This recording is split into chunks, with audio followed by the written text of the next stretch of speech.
Olá, que bom ter você em mais um estudo da Palavra de Deus. Você que está aí num pequeno grupo, numa classe bíblica, nesse encontro de amigos, talvez em uma igreja, que bom receber você para o nosso segundo encontro dessa série de estudos. Você sabia que toda a humanidade está agora envolvida no grande conflito entre Cristo e Satanás quanto ao caráter de Deus, sua lei e sua soberania sobre o universo? Esse conflito se originou no céu, quando um ser criado, dotado de liberdade de escolha por exaltação própria, tornou-se Satanás, o adversário de Deus, e conduziu à rebelião uma parte dos anjos. Utilizando os reis de Tiro e da Babilônia como descrições figurativas de Lúcifer, as Escrituras Sagradas provêem vislumbres de como a guerra cósmica iniciou. Isaías capítulo 14, versos 12 a 14, fala do desejo de forma inexplicável e ilógica que surgiu no coração desse anjo de luz. Como caísses do céu, ó estrela da manhã, filho da alva, diz o profeta. Como foste lançado por terra, tu que debilitavas as nações. Tu dizias no teu coração, eu subirei aos céus, acima das estrelas de Deus exaltarei o meu trono, e no monte da congregação me assentarei, nas extremidades do norte. Subirei acima das mais altas nuvens e serei semelhante ao Altíssimo. Já o profeta Ezequiel, no capítulo 28, versos 14 a 17, fala da posição exaltada desse ser e de sua rebelião contra Deus. Ele diz, tu eras querubim da guarda ungido, e te estabeleci, permanecias no monte santo de Deus, no brilho das pedras andavas. Perfeito eras nos teus caminhos, desde o dia em que foste criado, até que se achou iniquidade em ti. E na multiplicação do teu comércio, se encheu o teu interior de violência e pecaste, pelo que te lançarei profanado, fora do monte de Deus, e te farei perecer, ó querubim da guarda, em meio ao brilho das pedras. Elevou-se o teu coração por causa da tua formosura, corrompeste a tua sabedoria por causa do teu resplendor. Lancei-te por terra, diante dos reis te pus para que te contemplem. Embora desejasse a posição de Deus, Lúcifer não almejava o seu caráter. Ansiava possuir a autoridade de Deus, mas não seu amor. E a rebelião de Lúcifer contra o governo de Deus foi o primeiro passo em sua transformação em Satanás, o adversário. As dissimuladas ações de Lúcifer cegaram muitos dos anjos ao amor de Deus. E o descontentamento e deslealdade resultantes em relação ao governo divino cresceram até que uma terça parte dos anjos de Deus se uniu a Satanás em sua rebelião. No livro do Apocalipse, no capítulo 12, verso 4, declara que o dragão, com a sua cauda, arrastou a terça parte das estrelas dos céus. Tendo sido expulso do céu, onde causou guerra, Satanás espalhou sua rebelião aqui, em nosso mundo, disfarçado de serpente e utilizando os mesmos argumentos que havia causado a sua própria ruína, ele conseguiu minar a confiança de Adão e Eva nas palavras do seu Criador. Satanás fez surgir em Eva o descontentamento com a posição por ela ocupada. Envaidecida com a perspectiva de se tornar igual a Deus, aceitou as palavras do tentador e duvidou da palavra de Deus. Foi Lúcifer, outrora um anjo de luz, quem introduziu o espírito de rebelião neste mundo, ao induzir Eva e depois Adão ao pecado. E esse pecado humano resultou na deformação da imagem de Deus na humanidade. No transtorno do mundo criado e também na consequência devastação por um dilúvio universal um pouco mais de 1000 anos depois.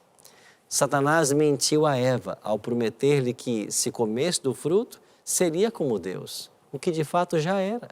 Mas, desobedecendo ao mandamento divino, comendo do fruto, influencia o seu esposo também come, e agora, pelo fato de crer nas palavras da serpente, mais do que nas palavras do seu Criador, traíram a confiança em Deus e se portaram desleais em relação a Ele.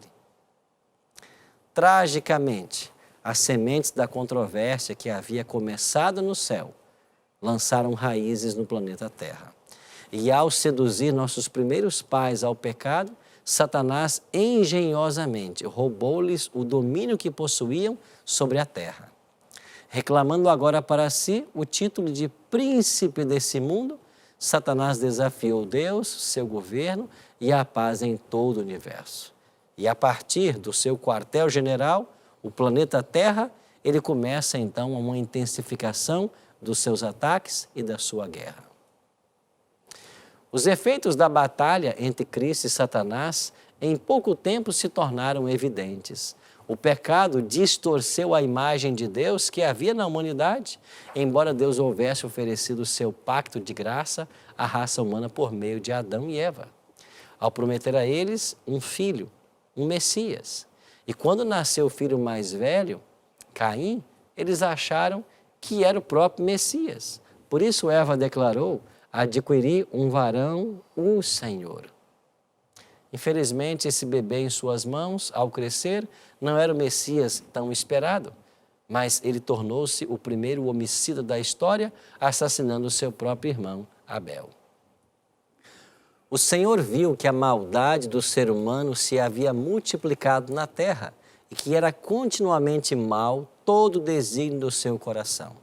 Então, Deus utilizou um grande dilúvio para purificar o mundo e seus impenitentes habitantes e concedeu à raça humana um novo começo. Pouco tempo decorreu, contudo, antes que os descendentes do fiel Noé se desviassem do conserto de Deus. Com maldade crescente novamente, Deus estendeu o seu conserto a Abraão. E por intermédio desse patriarca, Deus planejava abençoar todas as nações do mundo. E de sua descendência, Deus fez nascer o próprio Filho de Deus, Jesus. Mesmo com a infidelidade das futuras gerações de Abraão, Deus cumpre seu pacto com a humanidade ao enviar Cristo para morrer em nosso lugar. A lei moral de Deus é tão necessária à existência do universo quanto são as leis físicas que o mantêm unido e em funcionamento. O pecado é a transgressão da lei, é a ausência de lei, conforme indica a palavra grega anomia. A ausência de lei resulta da rejeição de Deus e do seu governo. As tentações enfrentadas por Cristo também durante o seu ministério terrestre revelam a gravidade da controvérsia no tocante à obediência e submissão à vontade de Deus. Em todas as circunstâncias era como está escrito que ele vencia o diabo. Jesus viveu de toda a palavra que sai da boca de Deus. Seu alimento e alegria era fazer a vontade de seu Pai que estás nos céus. No Calvário, o conflito entre Cristo e Satanás chegou ao seu ponto mais evidente.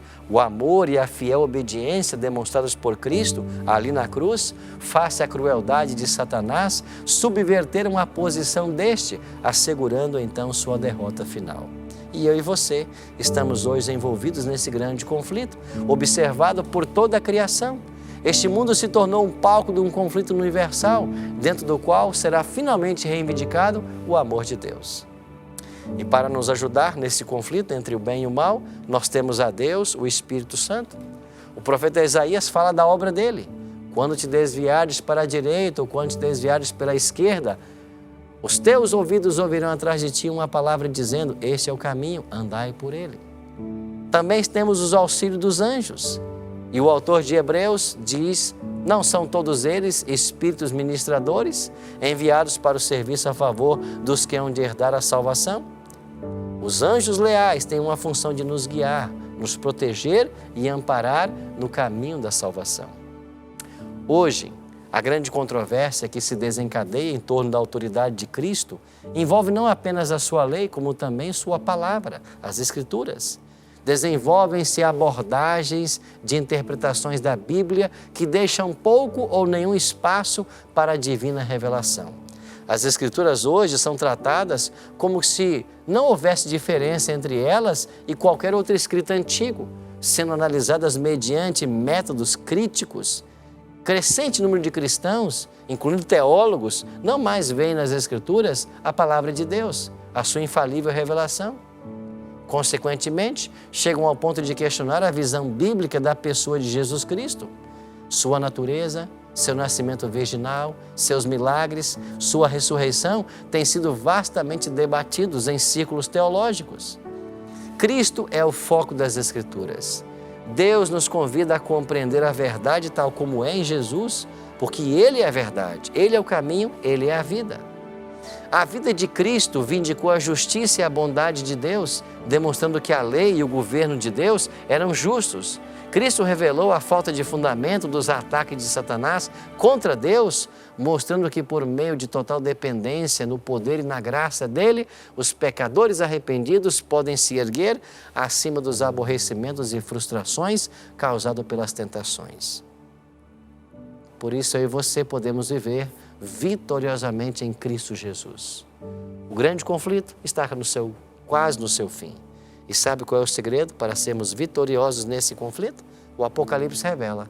Eles, pois, o venceram por causa do sangue do Cordeiro e por causa da palavra do testemunho que deram. E mesmo em face da morte, não amaram a própria vida. Você e eu podemos ser vitoriosos nesse grande conflito pelo sangue do Cordeiro. Por isso, vamos nos entregar a Ele, porque a vitória será certa para todos os que estiverem ao lado do Cordeiro. Vamos orar por isso?